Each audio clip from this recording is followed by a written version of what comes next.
Sveiki! Šiandien noriu su jumis pašnekėti apie tai, kaip pasirinkti savo medžioklinį šunį. Tai yra labai svarbus klausimas, galima sakyti, todėl kad nuo to, koks bus tas šuo, priklauso tai, kaip jūs medžiosite ateityje. Mano šunys ten kaulus valgo. Tai kaip pasirinkti tą medžioklinį šunį? Nuo ko pradėti? Todėl, kad pasiūlymus yra. Galima išrinkti savo kažkokią gryną veislinį šunį, galima bandyti nusipirkti kažkokį mišrūną, todėl kad, žinote, yra keletą mitų susijusių su medžiokliniu šunų būsena. Pavyzdžiui, medžiotojai sako, dokumentai nemedžioja, medžioja šuo. Tai reiškia, pagal jų supratimų, kad tokie veislės dokumentai, klubo kažkoks pripažinimas, kažkas kita nereikalinga, nes miške dirba šuo ir labai daug yra tokių pavyzdžių, kur kažkoks mišrūnas fantastiniai dirba medžioklėje ir visi patenkinti ir viskas yra gerai. O iš kitos pusės, kiti medžiotojai nori nusipirkti tikrai tokį šunį, apie kurį jie galėtų būti tikri, kad jis atliks savo pareigas, turės savo instinktus, kokius jis turėtų turėti pagal savo veislę. Ir tai yra tas pats pagrindas. 10 metų, šimtmečiais kinologai, veisėjai dirbo, kad sukurtų veislės, kas yra tinkamas vienam ar kitam medžioklės būdui. Nes žinoma yra, kad šuo buvo prijaukintas prieš 10, galbūt 15 tūkstančių metų. Tas procesas prasidėjo labai senai ir buvo ilgas. Nesenai aš klausiausi vieną knygą, audio knygą, todėl kad važiuojam iš Lenkijos, iš Vokietijos, iš parodos IVA, važiuojam ir buvo sunku atvažiuoti, ten 1600 km iki namų, ir buvo labai gerai, kad galėjome klausytis kažkokią knygą, ir tai buvo apie šuns prijaukinimą, apie tai, kaip atsirado naminis šuo, kaip jis pavirto iš vilko į tą mūsų pagalbininką, sargą, medžioklės padėjėją, kurį mes dabar pažįstame. Ir ten buvo įdomu papasakota, kaip visi įsivaizduoja, koks buvo vilko prijaukinimas. Sėdėjo žmonės prie laužo, valgo kažkokią mėsą, pamatė, kad tamsoje akis kažkur spindi, pakvietė, parodė mėsą, vilkas atėjo, jie pavaišina ir viskas, vilkas liko su žmonėmis. O ne, mokslininkai sako, kad tas procesas buvo pakankamai ilgas ir jis prasidėjo nuo to, kad žmonės pradėjo burtis į, pamiršau tą žodį lietuviškai, žodžiu, kada keletą šeimų gyveno kartu, bando statyti kažkokią tokią kiemą, kur visi kartu gyveno, kad galėtų jaustis saugiau, galėtų rinkti maistą kartu ir greičiau ir daugiau surinkti, ir medžioti galėtų kartu, todėl kad vienas medžiotojas sugeba sumedžioti, bet tai yra pakankamai sunku, o, kaip sakoma, žmonės iš vilkų išmokė variminį medžioklę, ir variminėje medžioklėje reikalinga truputį daugiau nei vienas medžiotojas. Tai kartu visi galėjo medžioti, buvo sėkmingesnė ta medžioklė, daugiau galėjo maisto gauti. Ir tada žmonėms gyvenant kartu atsirado didesnis šiukšlių kiekis. Kažkokios maisto liekanos, kažkokie kaulai, kažkas kita. Ir viskas prasidėjo nuo to, kad kažkokie vilkai, kas turi galbūt mažesnę baimę nuo žmonių, priprato gyventi arti tokių žmonių gyvenviečių ir pradėjo maitintis tomis liekanomis. Ir čia yra irgi įdomus toks, toje knygoje buvo paminėta įdomus toks pavyzdys. Yra žinoma, kad galbūt jūs girdėjot kažkur ir skaitėt, Rusijoje buvo atliktas toks eksperimentas. Vienas mokslininkas surinko lapės, paprastas ar sidabrinis, dabar jau neatsimenu, bet žodžiu lapės. Man atrodo, kad aš mačiau kažkur dokumentalinį filmą ir ten buvo paprastoji raudonoji lapė ir daug tų gyvūnų buvo ir jis juos stebėjo ir pradėjo atrinkti tokias lapes, kurios neturi baimės nuo žmogaus. Ir galbūt irgi linkusias kažkaip komunikuoti su žmonėmis ir parodo kažkokią, žinote, nedominavimą, bet kas yra priešingai. Kad ji tokia, gera, nori draugauti, tokia žodžiu. Ir paskui po 10 metų be jokio ten treniruočių arba kontaktų papildomų su žmonėmis atsirado tokių lapių populiacija to eksperimento vietoje, kurios buvo kaip šunys. Labai norėjo draugauti su žmonėmis, visada atėjo, uodegos taip judo kaip šunys irgi. Žodžiu, pasikeitė, ta elgsena pasikeitė truputį išvaizda ir paskui buvo pradėti genetiniai tyrimai ir buvo nustatyta, kad tas lapės turi truputį skirtingą genomą. Paskui, aišku, buvo įrodyta, kad jos iš pradžių turėjo kažkokį ten skirtumą nuo kitų lapių. Todėl, kad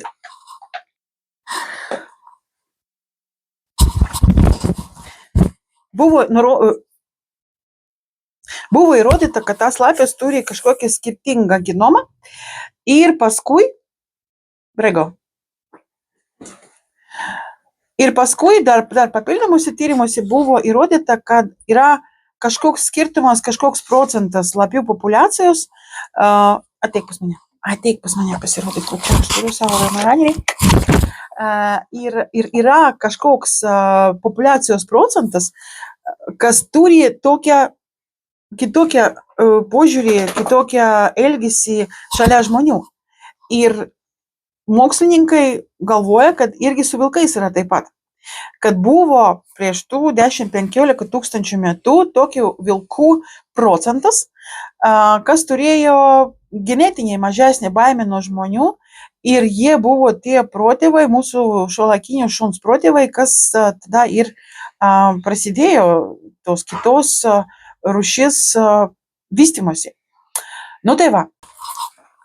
Ir ką aš norėjau pasakyti? Toks instinktyvus darbo tikslomis pagrįstas vystymosi šunų veislių truko iki bent kažkokių viduramžių.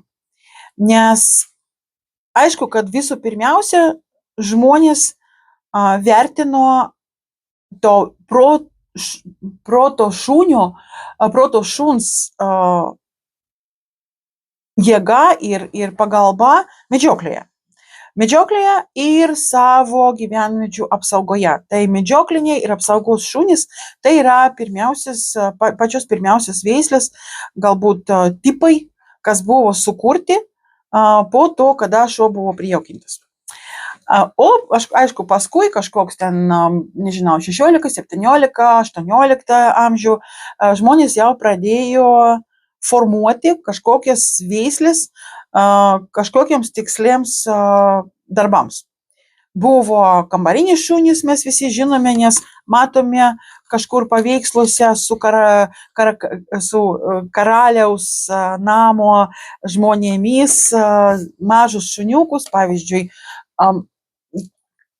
karaliaus Čarlzo kavalerijos spanieliai, kažkokie dar mopsai, irgi korgi.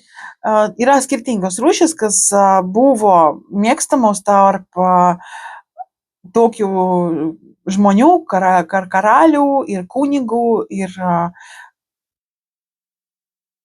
kitų aukštai gimusių žmonių namuose, bet buvo utilitari šunys, apsaugos šunys, piemenų šunys ir medžiokliniai šunys.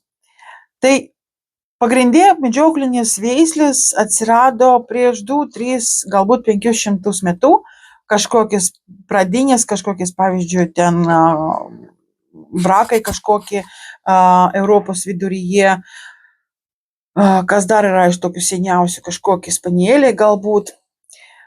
Ir nuo to viskas ir prasidėjo. Jeigu anksčiau, dar galbūt 19 amžiaus laikais ir prieš to, medžioklė buvo tik iškilmingųjų žmonių veikla, tai po to jau 20 amžiui jau medžioja bent visi ir dabar irgi kiekvienas gali medžioti. Ir gali turėti medžioklinį šunį. Tai toks labai ilgas prologas. Na ir dabar prieiname prie to, kaip išrinkti savo tinkamą medžioklinio šuns veislę. Nuo ko pradėti? Aš tai visada sakau, kad reikėtų galvoti link grynaveislių šunų su visais dokumentais, todėl kad daugelis veislių turi savo kažkokias įgimtinės ligas, problemas. Ir pagal FCI reikalavimus daugelis veislių turi irgi privalomus sveikatos patikrinimus. Pavyzdžiui, aš turiu Weimaranerį. 7 grupės šunys, kas yra visi seteriai, visas vokiškas universalų paukštinių šunų veislės, Münsterlanderai, kas dar, pointeriai, seteriai, visi, pavyzdžiui, Latvijoje ir keletą kitų šalių yra privaloma atlikti displazijos testą. Todėl, kad tai yra didelė veislė ir kartais jie gali turėti šitą problemą, kas yra genetinė. Ir jeigu sveikatos patikrinimai nėra atliekami, jeigu nėra kilmės dokumentų, kuriuose yra rašoma, ar tėvai ir protėvai turi tuo patikrinimu, tada jūs negalite žinoti, ar šuo bus sveikas. Tai yra vienas dalykas. Aišku, kitas dalykas, tai galima pagal iš kilmės dokumentus galima sužinoti apie šuns tėvus, apie jų darbą. Tokiuose dokumentuose yra rašoma irgi, jeigu šuo yra gavęs diplomus darbo testuose ir varžybose, tai irgi galima įrašyti į dokumentus ir šuniukų savininkas irgi gaus tą informaciją ir ji bus matoma jo šuns dokumentuose. Todėl, man atrodo, tai yra labai labai svarbu. Ir, aišku, paskui kergimas turėtų būti irgi su tokiu pati šuo, kas turi irgi dokumentus ir kad tai galėtų atlikti, ten reikia stoti į klubą ir reikia dalyvauti parodose ir keletą net dalis medžiotojų galvoja, kad nereikia to parodų, todėl kad, kam tai reikalinga, mano šuo geras ir taip gražiai miške dirba, kam ta paroda reikalinga, todėl kad išlaikytų veislę. Išlaikytų veislės savybės mums patiems, mūsų vaikams ir anūkams. Todėl, kad neprarastų tie medžiokliniai šunys savo instinktus, savo darbo gebėjimą, savo stilaus, savo išvaizdą, savo plaukų kokybę. Pavyzdžiui, ten šiuršiaplaukiams veislėms tai yra labai svarbu. Dratharai, foksterjerai, taksai, jakterjerai, kas turi tokio tipo vilną, tai yra labai svarbu, todėl kad ta vilna apsaugo jų nuo vandens, nuo krūmų, nuo ledus, nuo viso kita. Ir kad jis išlaikytų tas savybės, reikia eiti į parodas, reikia turėti dokumentų, reikia galvoti apie tai, kaip šunys yra veisiami. Todėl aš visada sakau, kad medžiotojai turi rinktis visų pirmiausia grynaveislį šunį. O paskui tada aš galvoju, kad reikia galvoti apie tai, kokio tipo medžioklę jūs mėgstate. Aišku, kiti ateina į medžioklę iš medžiotojų šeimų, didžiausia dalis medžiotojų yra tokių, ir pagrindė tokias šeimas turi irgi šunis. Nuo pat vaikystės medžiotojai yra kartu su šunimis, ar tai laikus, ar tai foksterjerai, ar tai taksai, ar, nežinau, kažkokie kiti šunys, bet iš vaikystės medžiotojai jau turi savo supratimą apie tai, kas yra medžioklinis šuo ir kaip jis dirba. Bet visi mes esame skirtingi. Aš paėmiau Weimaranerį, dėl jo tapau medžiotoja. Ir iš pradžių aš galvojau, kad aš medžiosiu tik paukščius, todėl kad aš turiu paukščių šunį. Ir mes pradėjome mokytis lauko bandymams, kas universaliems paukščionims yra pakankamai sudėtingi. Ten ne tik yra paukščių paieška lauke ir pointas tilktis lietuviškai, bet ir keletą kitų tokių bandymų, pavyzdžiui, surasti ten prarastą laimikį, kiškį arba paukštį, surasti pagal pėdsakus, patikrinimai, tokie pratimai vandenyje yra keletą irgi skirtingų. Žodžiu, ilgas darbas, visą dieną trunka tie patikrinimai, bandymai. Labai įdomus dalykas, kaip sportas, man labai patinka. Dabar turiu naują šunį jauną ir jis mokėsi, galvoju, kad šiais metais jau dalyvausime varžybose. Labai laukiu to momento. Nu tai va, ir aš iš pradžių taip ir darydavau, medžioju tik antis, fazanus, o paskui, kada sumedžioju pirmą stirniną, tai ir viskas prasidėjo, man tikrai patinka visi medžioklės būdai. Aišku, turiu mėgstamiausius kažkokius, bet patinka visi medžioklės būdai. Ir kaip tarp jų išrinkti tą, kuriem tau reikia šuns. Todėl galbūt yra tas požiūris, kad reikia universalaus šuns, nežinau, ten jagterjeras, dratharas, vachtelhundas, dabar veislė nauja, kas yra dar kūrima, galima sakyti, Vokietijoje, Lietuvoje ir kitur pasaulyje, tai heideterjeras, kas yra dvigubai didesnis už jagterjerą, tai, žodžiu, sugeba ir šerną sustabdyti, ir elnę paguldyti, ir visą kitą padaryti. Galingas didelis šuo. Kol kas jie skiriasi pagal išvaizdą truputį, nes veislė dar kūrėsi. Bet tikiuosi, kad po 10 metų galbūt jau viskas bus aišku su išvaizda, kaip jie atrodys. Bet tikrai įdomus šuo. Galima surasti informaciją internete, nes Lietuvoje yra heideterjero klubas ir ten labai daug yra aistringų žmonių, kas gali jums papasakoti apie šitą veislę. Ar pavyzdžiui, jūs turite mažą butą ir jums reikia mažo šuns, tai taksas galbūt, ar jagterjeras, ar foksterjeras, ar kažkoks kitas terjeras galėtų jums tikti, bet iš kitos pusės terjerai turi labai tokį ypatingą charakterį. Daug energijos, su jais reikia dirbti, reikia mokyti, kad namie jis būtų normalus šeimos narys, o ne kažkoks psichopatas, sociopatas ir žudikas.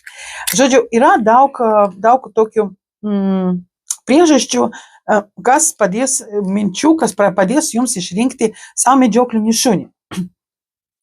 Pavyzdžiui, jeigu jūs turite alergiją, arba ten vaikai turi alergiją, visi galvoja, kad negalima šunį turėti namuose. Galima. Dabar pasakysiu kažką, kas jums galbūt atrodys kaip juokas. Tai yra didelis pudelis. Pats didžiausias iš visų pudelių, pradinė veislė, tai yra vandens retrieveris, galima sakyti. Veislė, kas yra sukurta paukščių medžiokliai, sudėtingose sąlygose, labai gerai dirba, turi labai gerą charakterį, labai didelį energiją, labai didelį norą dirbti savo savininkui. Aišku, su jais reikia dirbti, ypač jeigu paimtas šuo yra iš parodų linijos, bet Amerikoje yra entuziastų ir Europoje irgi yra entuziastų, kas bando atkurti pudelio darbo savybės ir turi labai gerus rezultatus. Bandymuose tie pudeliai net yra geresni už labradorus ir retrieverius. Labai įdomu, ir jie turi plaukus, o ne vilną, ir jie yra nealergiški. Tai pavyzdžiui, tai yra toks sprendimas, jeigu yra problema su alergija.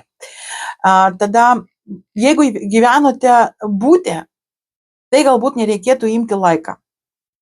Ar ten norvegų, ar švedų briedžių šunį, elkšunį. Todėl, kad jie turi labai storą vilną ir jiems yra sunku gyventi bute, kur yra maža vietos ir labai šilta yra. Jie labai mėgaujasi gyvenimu lauke. Žiema, sniegas, šaltis jiems absoliučiai netrukdo, tik pagerina sveikatą ir vilnos kokybę. Tai galbūt toks momentas veislės išrinkimo klausimo. Jeigu, pavyzdžiui, jūs daugiau medžiojate vandens paukščius, tai jums galbūt reikėtų labradoro ar retrieverio. Yra 6 veislės arba spanielio. Heideterjerų kokio kokero, rusų spanielio pavyzdžiui.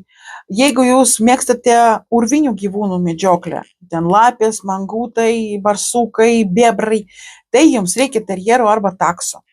Jeigu jūs mėgstate variminį medžioklę, aišku, čia laikas, galbūt dratharai, kurzharai, kas dar, visokie terjerai irgi tinka, heide terjerai tinka. Ir aišku, skalikai. Lietuvos skalikas, mūsų pasididžiavimas, gražioji mūsų veislė, kas labai gražiai dirba, labai gerai gali surasti gyvūną miške ir paskui irgi dirbti pagal kraujo pėdsakus. Yra ir kitos skalikų veislės, žinau, kad daugelis mėgsta rusų skaliką, kiti mėgsta, pavyzdžiui, nežinau, ten lenkų skalikai yra labai geros veislės, gero darbo savybių šunys. Kas dar? Jeigu mėgstate individualiai medžioklę, tai galbūt universalus šuo yra labai geras, universalaus veislės šuo. Dratharas, kurzharas, vemraneris yra labai geras, galingas šuo, didelis, gali padėti net ir bebrą ištraukti.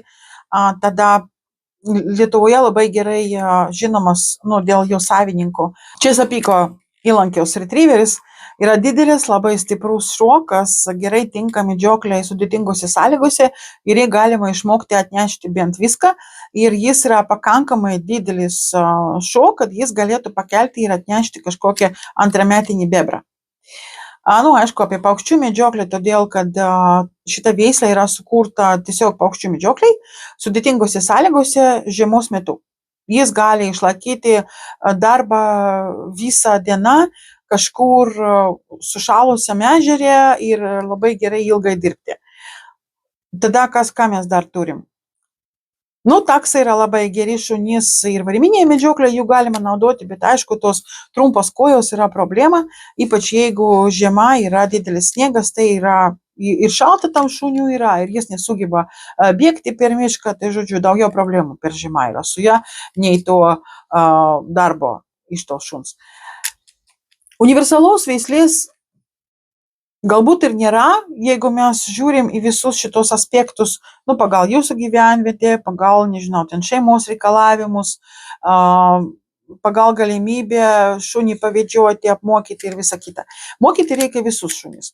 Bet aš sakyčiau, kad pagrindė šuns veislės pasirinkimo pagrindinis toks aspektas yra medžioklės būdas, pagal kokį jūs medžiojate. Ką jums reikia? Ir laikas, kurį jūs galite